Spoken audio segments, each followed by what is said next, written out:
Coming up on Mountain News at 6, in the aftermath of that bridge collapse in Baltimore, we'll hear from local officials about how they prepare in the event of a similar water rescue that's needed here at home. And Kentucky lawmakers lay out their 2-year spending plan. We'll take a look at where they want your money to be spent. Plus, high pressure will bring some drier conditions as early as tomorrow. Your forecast on the way as Mountain News at 6 starts now. Dedicated to Eastern and Southern Kentucky, this is WYMT Mountain News at 6. With the collapse of the Francis Scott Key Bridge in Baltimore turning into a major water rescue mission, it's important that all rescue teams have the proper equipment when it's needed. WYMT's Jack Demler spoke to members of the Jackson Fire Department about some important equipment they have when dealing with water rescues. Located in an area where flooding is common, Jackson Fire Department Fire Chief Chase Deaton says they have always been asking for proper equipment. We started probably around 2019, 2020, talking about needing a boat, trying to find funding sources for it. And people was like, well, what do you want to do with the boat? Do you want to go fishing? 2 years of major floods brought an understanding of the importance behind getting a boat. After the 21 flood came through and hit Breathitt County, that really opened the eyes to, oh yeah, you all do need more equipment, better equipment than what you have. The department was able to get a boat purchased by the city and a boat from USDA grants as a result. Equipment that works in water rescue missions similar to the one in Baltimore. We're very fortunate now. We have actually 2 boats, and we have an inflatable boat that is better for moving water operations. Then we have an aluminum boat that is quite a bit bigger and suitable for a lot of like still water operations and stuff, which would be similar to the Baltimore bridge collapse.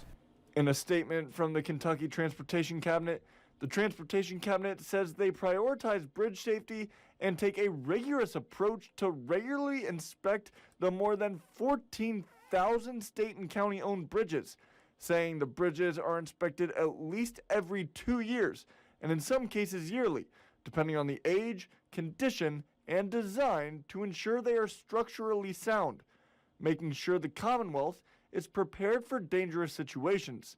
In Jackson, Jack Demler, WYMT Mountain News.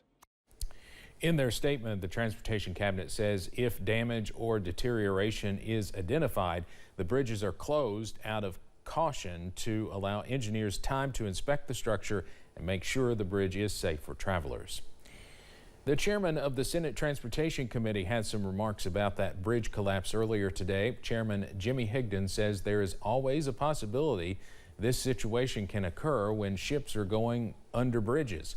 Higdon says there's money appropriated in the state budget to make sure lights on bridges work like they are supposed to, as well as other preventative maintenance. Higdon added there will be a lot of talk in Washington and Frankfort about what has happened in Baltimore. A Laurel County woman is behind bars after 911 received a call about a man being shot. When officers arrived at the scene, they determined Manuel Lamelli Jr. was dead from an apparent gunshot wound. Officers later determined 59-year-old Yolanda Lamelli of London had shot her husband. She was taken to the Laurel County Detention Center. Yolanda has been charged with murder and tampering with evidence. A man has been sentenced to prison following a murder that happened in Rowan County in 2014.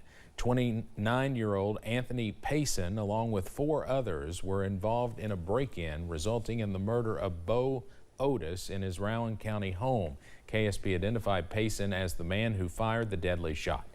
All of the other co-defendants were previously sentenced for their crimes. As part of the plea agreement, the Commonwealth recommended Payson serve 43 years in prison. 2 people are behind bars after police found illegal drugs on them during a traffic stop. Officers with KSP Post 9 CIU conducted the stop last week in Syersville. During that stop, more than 50 grams of suspected meth, along with drug paraphernalia and a firearm, were seized. 46-year-old Jerry Finch of Syersville, along with 34-year-old Felicia Crace of Jackson, were arrested. Finch and Crace were taken to the Big Sandy Regional Detention Center. A Leslie County woman pleaded guilty to murder charges yesterday in Leslie County Circuit Court. WYMT's Chandler Wilcox tells us what we know about the case. Cariana Burton pleaded guilty to murder on Monday as part of a plea agreement. Burton was charged after a shooting in November 2021, resulting in the death of Jacqueline Linger. Police said Burton fired several shots into a home after an argument. They said she was looking for her baby's father. The citation states the shooting happened near Asher Branch Road in the Hyden community. The plea agreement asked for Burton to serve 22.5 years in prison, but the official sentencing will be May 1st. Burton is currently being held at the Leslie County Detention Center in Leslie County. Chandler Wilcox, WYMT Mountain News. Burton was also charged with first-degree wanton endangerment. A former Laurel County School District employee has been indicted by a grand jury. 31-year-old William Goodson was indicted on several charges, including sex crimes involving minors. A pretrial conference for Goodson is set for July 22nd. His jury trial is set to begin on July 29th.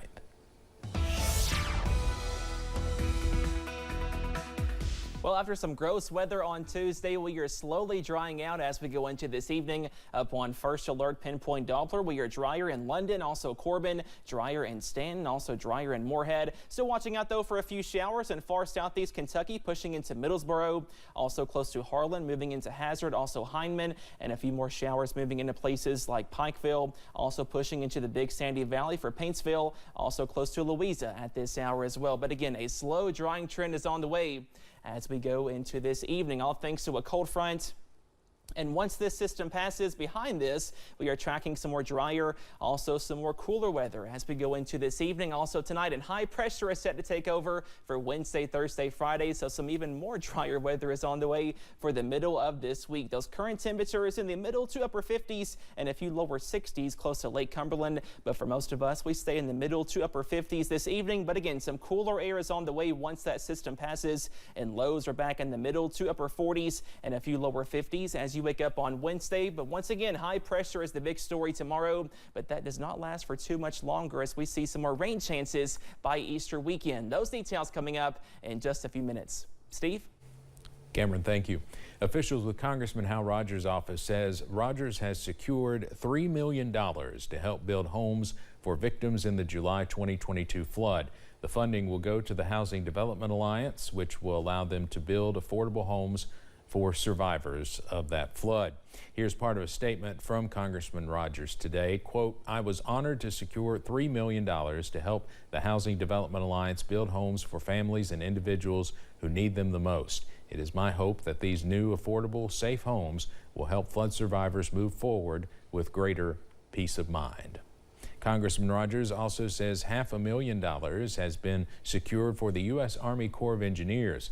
This will allow them to conduct a flood mitigation study, which would span the entire Kentucky River and its watershed.